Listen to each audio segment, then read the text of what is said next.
Okay, tape's on.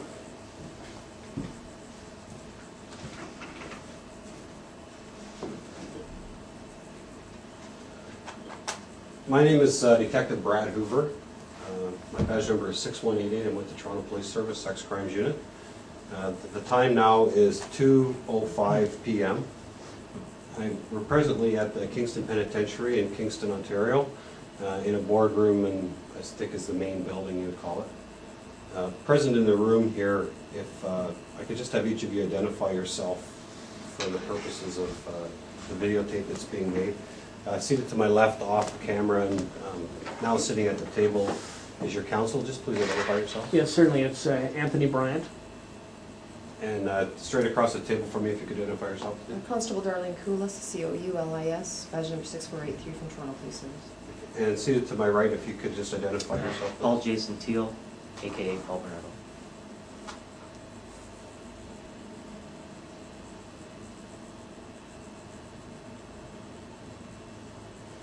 And again, my name is Brad Hoover, and today is June the 7th, 2007. Mr. Teal, the reason that we're here today is to speak to you in regards to a couple of matters. First of all, before we start, I just want you to make sure that you're aware that what we say is being videotaped here. Yeah. I'm just going to start this audio tape. I forgot to do that.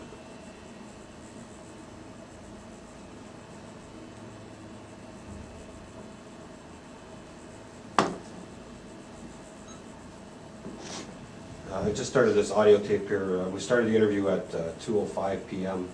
My name is Detective Brad Hoover. Paul, you're not presently being given a caution or anything, and I want you to understand that what you're saying to us today is voluntary. It means if you don't want to talk to us, you don't have to. Your counsel is present, and if you need to speak to him, you certainly can. But I just want to make sure that you understand that what you're saying here is voluntary, and that we're interviewing you as a potential witness. Do you understand that? Yeah. Just a little bit of background about the first time we met back last year in April of 2006. That was in regards to a letter that you had sent through the Attorney General's office. It filtered down to my office in regards to some admissions that you made about some sexual assaults that you had committed.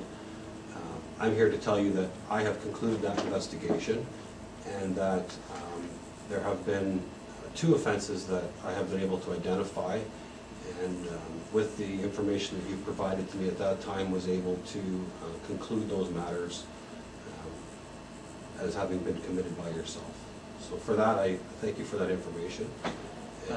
Sorry, you've identified the offense. No. I've identified the offense that you were talking about, and based on that information, I was able to conclude those cases that actually provided enough information that I was satisfied that you were the person that committed those offenses. Okay, now what about, does that make sense? And that makes sense. What about ones that you thought that I came forward with and maybe thought that I didn't do it? Was there any of those? There was none that I thought that you didn't do. There was some that I didn't have enough information to either identify the offense because you were unable to provide enough details at that time, or they may not have ever been reported to the police. As you said when we spoke, some of them were,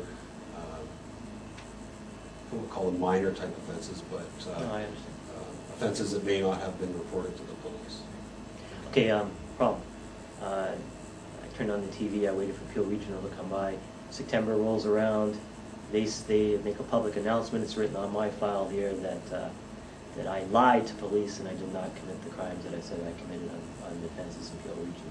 Okay. Big problem. I have spoken to Peel Region, Yeah. and they have told me that they don't have enough information at this point to identify anything that you've, the letter that was sent to the police, or through to the police, wasn't specific enough to identify any offenses. Now that's something that we can talk about sort of following this interview, and if you want to get into that, we can talk about that. Well, I've been sitting with this for years, and it's written on my file, and it makes me seem like, oh, he's just this crazy. You guys love doing that. I'm this crazy psychopath and liar. Why was that statement issued? Why didn't they come in and talk to me if they didn't have enough information? We were waiting on that tape. You can play that tape back. I asked you guys, is Peel Regional going to come in? I sat there month after month after month. No one came. I turned on the TV in September. Peel, declared that Paul Bernardo was, this crazy liar to police. What's the fundamental problem here? Well, I mean, I truth, can't- justice, the Canadian way, and no one comes in, and now you guys are saying that you didn't have enough information? well, I can't answer for them specifically as to what they did or didn't do. I can tell you that because they're a separate police department, I don't have any control over what investigation that they did do. I can tell you that I have spoken with an investigator in Peel Region, and they have told me that at this point they don't have enough information to move forward. They haven't been able to identify any offense that was specifically talked about. That statement you're giving me is much different than the public statement they said, which said I was a liar. Okay, well, I don't. There's night and day, and they didn't come in. If they didn't have enough information, why don't you come in and get the information? I mean, either I'm lying or I'm not lying. And this goes to the crux of this argument. Either I'm a liar to you, I'm going to lie to you right now about everything, like I did to Peel Regional, according to their story, or I'm not. And, I'm not going to sit here, come voluntarily and have people come. You guys ban me from the press, you roll your stories over, and constantly say that I'm a liar, I'm a liar. I made mistakes 17 years ago. Okay, fine, I did. But now we're talking about today, and you're not going to roll forward that I'm some psychopathic liar sitting in jail claiming other people's responsibilities for other crimes. This is a total cross-examination point. You want to start this thing? Locklear's going to grab a hold of it and say, well, he lied about other crimes. He's a crazy liar. Why didn't you guys resolve this? And again, I can't answer for what Peel Region did or didn't do. Jurisdictionally, we're kind of bound Well, as to what takes place. but within still, the Toronto good guys, the province, bad guys. You know what I mean? You're on the same team.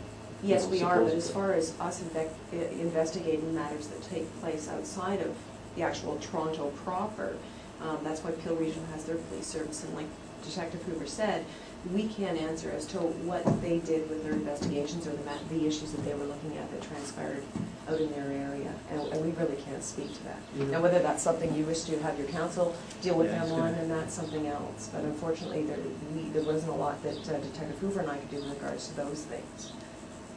So, Well, That's how it leaves who's you at a bit ever of a loss watching this right now. thing, they should subpoena these guys for Peel Regional. They can bring in all the facts to show just where I lied then, if I'm a liar. That's what I say to do, because either I'm a liar or I'm not a liar, and I'm not a liar. But you guys are trying to paint me as one. The public, according to the public, they turned on the TV in September of last year, and I was this crazy liar. That's what the TV reported, and not only did they report it there, they wrote it on my file. I've got it right myself. Paul Bernardo, Peel Regional said Paul Bernardo lied to police about crimes that he didn't commit. Said he did. Okay. I mean, that's just awful. I mean, come on. Okay. Enough manipulation, you know what I mean? Either you tell the truth or don't, otherwise the whole purpose of any interview is just stupid. Because if I'm this crazy liar, I'll be just sitting here lying to you about everything, right? Right? I mean, why wouldn't I? I'm just this crazy liar. Okay. And again, I don't know exactly what was said by Peel Region, and I'm not here to answer to what they said. And it's either You know, one way or it's the other. one thing, I'm a human being, and to say that I'm a dangerous offender, gonna be raping and killing and all this stuff, it's fine. I mean, for publicity, get that, tough on crime, get that bad guy. But when you go to a certain point of line, it affects me totally. I made mistakes a long time ago. But don't say that today about me, because then we're lying, and then we got a big problem, because I'm looking at you and you're the bad guys. Because I'm not doing anything wrong. I'm telling the truth, and you guys are walking around issuing statements that I lied here, I lied there. No? Okay. Well, again, those are statements that were issued by Detective Hoover or myself or Yeah, I know, anyone from the but I mean, Toronto it's Police Service, like I it's said. Attorney General who sent you guys down here. He's fighting the case. He's taking this ball to bitch back, right? So it's really it's the same organization. Isn't it Attorney General? I see him on But- TV talking about it. But this is a separate matter from what those issues were. But it's still the last Attorney year. General's office. Yeah, it very may well be, but like I said, we can't speak to anything that Peel Regional does or statements that they release out to the media because they have things that they were looking at. It's the same thing. If I'm a liar, take the facts that they have. They can come down and talk to me. Any cross-examine, any defense lawyer can call them up and show me where I'm lying, because you're not going to find it. Maybe there's a minor mistake here and there. I think I had one thing about some driveway being where trees were, memory over time. But to say that is just ridiculous. Just like you guys didn't go, you guys polygraph Carlin, ask her about it? Nobody from the Attorney General's went down there? Nobody cared? Again, It's the same, I know, but it's the same problem, because you're making me out to be a huge liar, and this is a problem. Well, I don't have any doubt as to what you told us before. The facts that I could verify, I believe were true, and from what you told me, you haven't told me any lies yet, so I have no personal reason to believe that you're lying to me. Exactly. So, again. Exactly, so, but this was different story than I've got on my file, and And it's again, I don't know happened what's in since your last file time we met. because I'm not privy to that information or what's there or what's not there. I'm just telling you from my perspective and from an investigative perspective into what I've looked into, to what admissions you made back in April last year to me, I'm satisfied. I've done what I could do as far as the investigation. If you'd like to provide me with more information about the specific occurrences that occurred in Peel region, then we can talk about that after the focus of what we're here for today. And that's up But it to is you. part of the focus. Well, it You know, is. It is. It is and it isn't. I mean, I think it is. obviously, directly, we're here today to deal with the Balkovich matter that you're aware of. But dealing with me, and it comes down to credibility. Well, it comes down to credibility. Absolutely it does, and that's what we're here to talk about today. And so let's deal with that, and then we can deal with the other stuff afterwards. Is that okay? Well, yeah, go ahead, I'm just making my point on it, because it's gonna have to be addressed sometime. Absolutely it will. And it should have been. I mean, we dealt with that a year and a bit ago, so, Yeah, well, not quite a year, actually. a little over a year Sorry. ago. I have some questions that were given to me to ask you in relation to the Balkovich matter, Robert Balkovich matter. Before we do that, I just want to say, you understand obviously the importance of telling the truth and the consequences potentially of someone who lies to the police and not telling the truth. I think we just covered that. Actually, I was referring, you guys tell the truth. Right. Okay, so we're aware of that. And in this matter, I believe that you've had some conversation with your counsel in regards to it. And there has been some discussion about polygraph testing in this matter. Is that true or not true? Or do you recall that? Well, you're opening up cans of worms No, everywhere. I'm just asking you a specific question. You know, that goes back to, you guys polygraphed everyone with the Camaro, you didn't polygraph Carla, and in 2 years since, have you guys gone down there and asked her? Have you settled the matter with it? Because you could say I lied or whatever on polygraph, but have you asked her? Because it comes down to a lot of that issue, Okay. you know? I mean, have you asked let- her? let Has me- the Attorney let General me- gone down there? Okay, I don't know. Let me tell you a little bit. My involvement with this overall investigation of the Balkovich is very limited. The only knowledge that I have is as to what investigation has been done or hasn't been done is specifically what's related to the conversations I've had about this interview here today. Right. Okay. What other witnesses there are, I don't know. Okay, in What answer other to, persons in there answer are. to your question, I don't want to go off on tangents, but all these issues are relevant. I know you think they aren't, but they are. In answer to your question is, we had some discussion on it, but when Corcoran from the OPP came down before Carla was released, Right. I told him I'd be willing to take a polygraph on anything and everything. Would you in turn, are you going to go down before you release Carla? Just ask her. She's not going to take it. She's going to fail on all these issues. Did her hand cause death? Yes, it did. Blah, blah, blah. Right. Did this Tammy happen in July? Was the girl in January actually kidnapped and not somebody I picked up at a bar like she tried to roll over? And all these other issues, all relevant. And so, and then I addressed it to you guys when you came back again. Last year I said, yeah, I'll take a polygraph on anything because I'm not telling a lie on the thing. Again, I asked the question, have you guys gone down or, you know, I know Carla's free now. I'm not in the business of putting her in jail. It's not my thing. But my point was, did you ask her the question? Just so we get the story straight. I mean, if she refuses, well, there's a reason why she's refusing. And again, you guys couldn't provide the answer. And now, almost a year later, again, you don't provide the answer. So, I mean, you know, I don't know what you're asking me. You're asking me to take a polygraph when you aren't willing to ask her? Well, again, my part of this investigation is limited to what we're saying here today. So the details of all of what other witnesses may or may not have been asked or done, I don't know. And as a potential witness, I'm not allowed to tell you what other people have done. So that I have to sort of be careful about the way that it's answered or even what you think my answer might be. Yeah, no, I just wanted for the record that I gave you good information, which you guys could have, independent of me, could have verified my story or not. Right. And whether you guys do or do not is your business. Like I said, I'm not a prosecutor. I'm not here to point the finger at anyone, but I showed you where to go. So if you guys don't do that, it's your business. But, you know, to me, it's like, if you didn't, why didn't you? If you want to know the truth about things. Right. So, I understand that, and I understand what you're saying. So, what we're here to talk about today, obviously know that this statement may be used in court or may be presented to court as a voluntary statement. yeah. Okay. A polygraph obviously is not something that's court admissible, and I'm not sure if you're aware of that or not, but Yeah, I- it's not used above the court. Okay. So the crust of what we're here to talk about is that it has been suggested that in the continuing case of the disappearance of Elizabeth Bain and the charge of murder against Robert Baltovich, that you are the alternative suspect, or an alternative suspect. Are you aware of that? Yeah, great. Did you kill Elizabeth Bain on June the 19th, 1990? Well, it's a loaded question. I mean, are we going to go back and go through the time sequence of what happened in my life? I mean, I could just give a yes or no answer, but, you know, there's a lot of issues about that. Right. You know, Carlos and my role, who did what, where, when. This is why I said, did you guys, you know, go down there to get a polygraph to see if she was telling the truth? Like, why didn't Bevan do it in the first place? I mean, he's polygraphing everyone with a Camaro. Why would he make a deal with someone and not give them a polygraph? It's not incomprehensible to me. You know, because now my file says her version, and it's a lie. You know, you know what I mean? Yeah. Like you know, I'm not making frivolous points here. I mean, and now you're asking me, after you said Peel Regional said I'm lying about this, and then you're saying I'm lying about my profile, you're saying I'm lying if I'm better or not. Now you're saying, hey, did you kill this person? I mean, well, you're saying I'm lying here, here, and here. I could say, no, I didn't. But, I mean, you already said I'm lying here with the Peel. You're saying...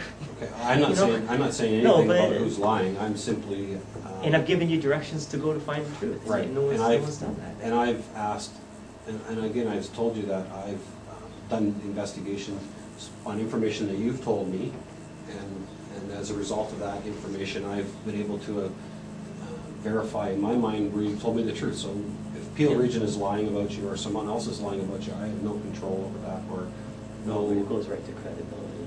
Well, absolutely it does, and that's, I guess, the easy way then is to, if we can go through, we'll answer the questions, and yes, I hope to be able to go through some timeline to identify where you were, what you were doing specifically in relation to this case. Anyways, I know I'm giving you guys a hard time being argumentative about certain things, but I mean, really, I'm a human being, and when you guys do all these things, I've got to. Anyways, I'll try and truncate it a little bit more. But anyways, the answer to that is no. But the 800-pound gorilla in the room that's a life 25 sentence. You know, it really comes down to credibility, Right. and not only credibility, but then again, timeline. I mean, between what Carlos and my roles were respectively, and this and that. The answer is no to that question. Did you have anything to do with her disappearance? No,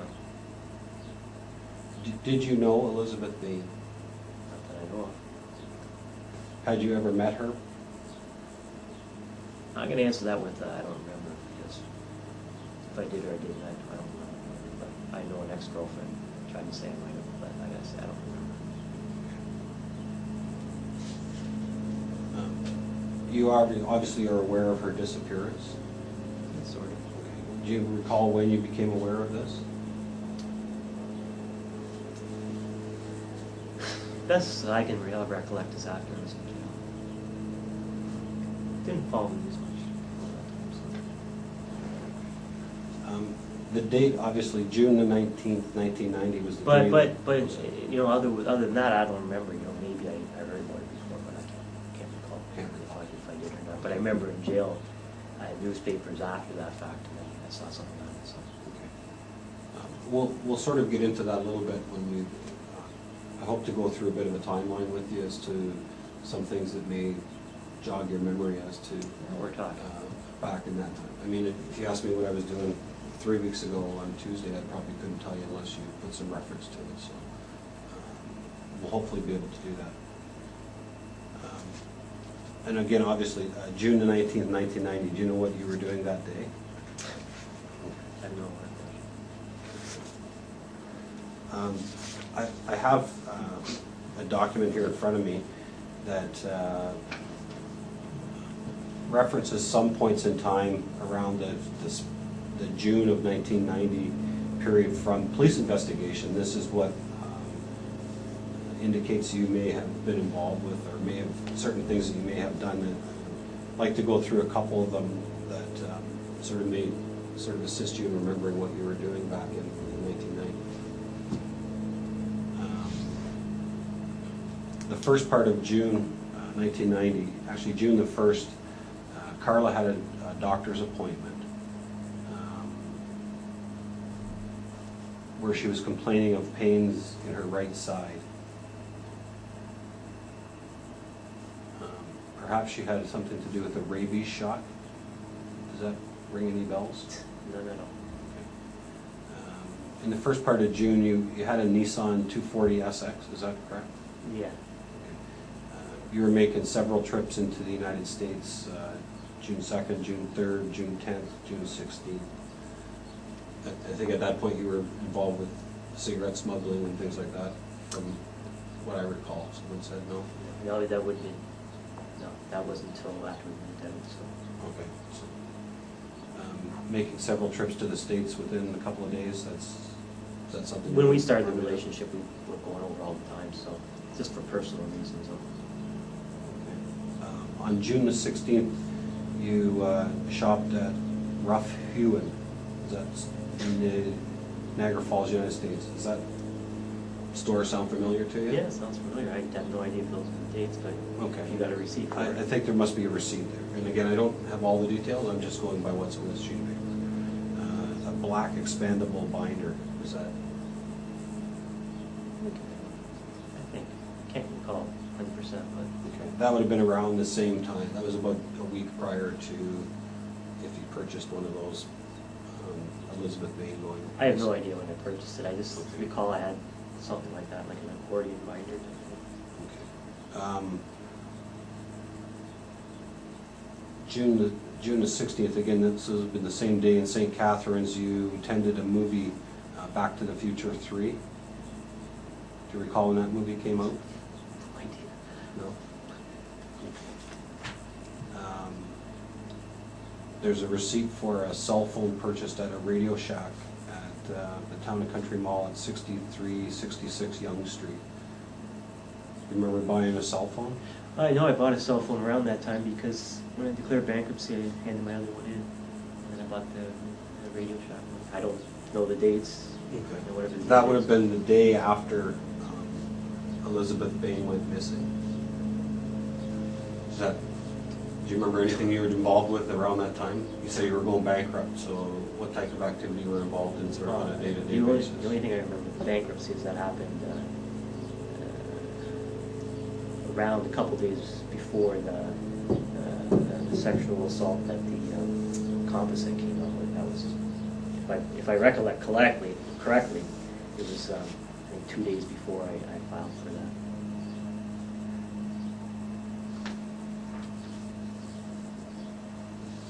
But I couldn't even tell you that date. I just know it was sometime in. What date did you say that was? June this? June the 16th of 1990. When was that sexual assault? The one with the composite? Was it 24th, 20th? What date did you guys have?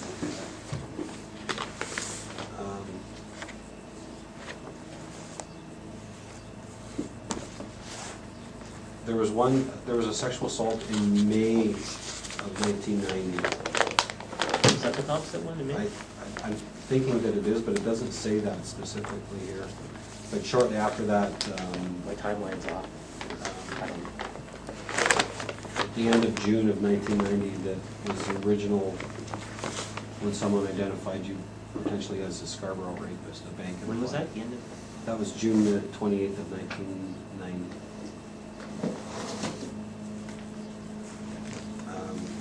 Lori Homolka's 19th birthday was June the 22nd, 1990. Do you recall her 19th birthday?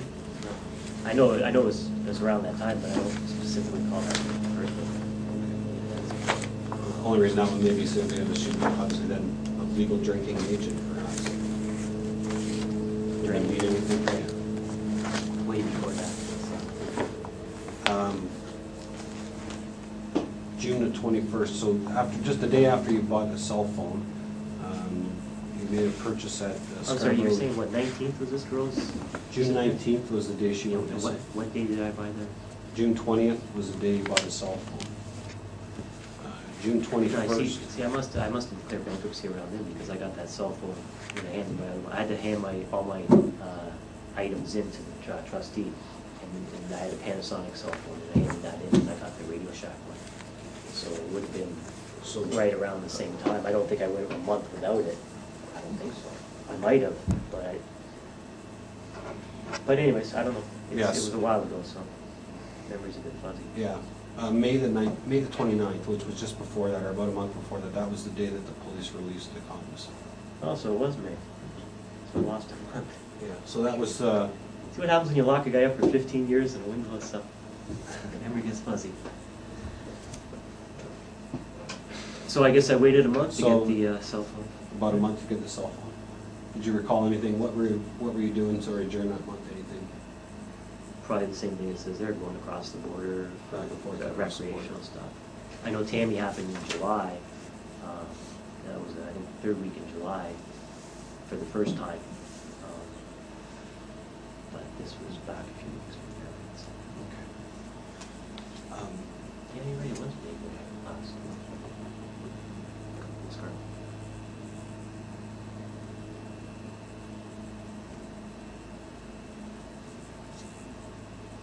Okay, so just prior to Tammy's birthday, there was some shopping at a Canadian Tire store on Lori's. Shepherd Avenue. Lori's Or, sorry, Lori's birthday.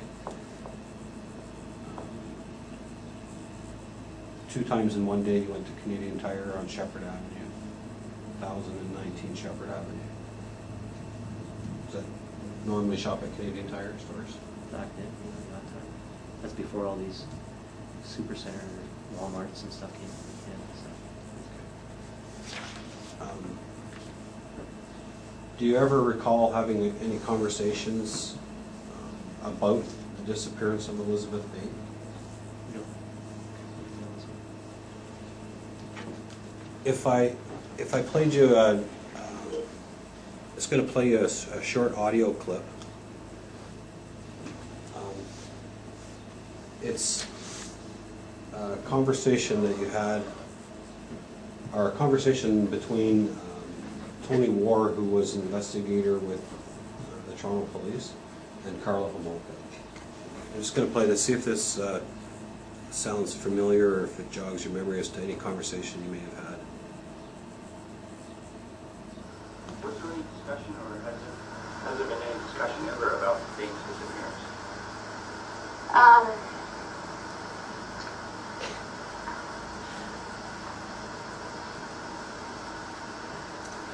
I think the only thing that he ever said about her was that her boyfriend did it, or something like that. But there wasn't any real extensive discussion. But he talked about like all of the women that were disappearing.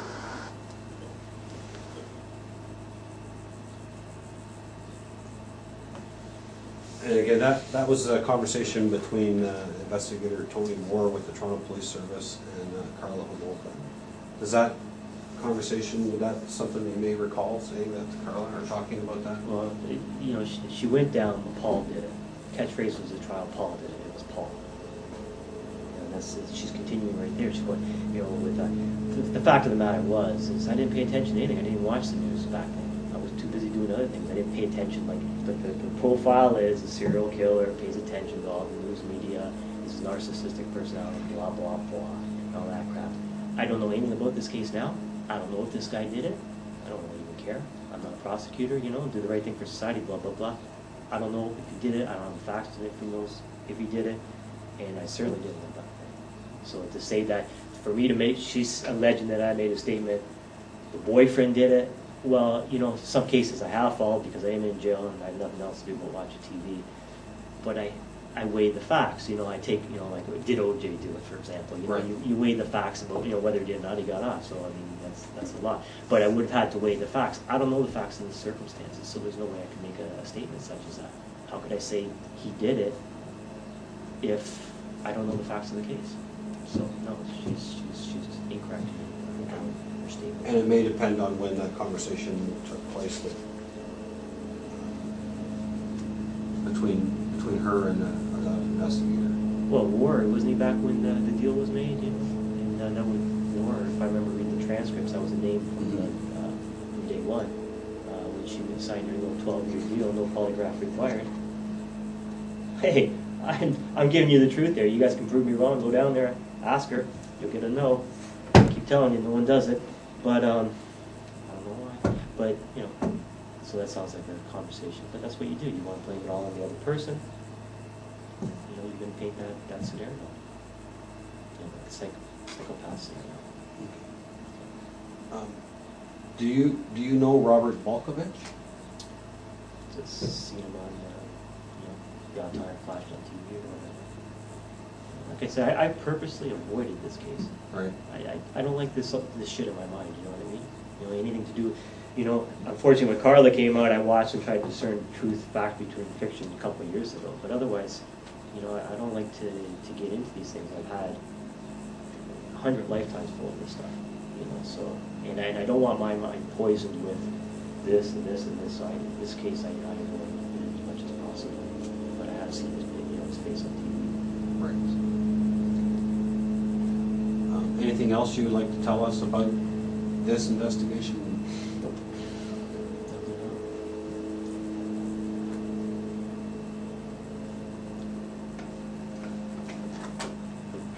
Okay, the time now is 2:35, and we'll conclude this portion of our interview.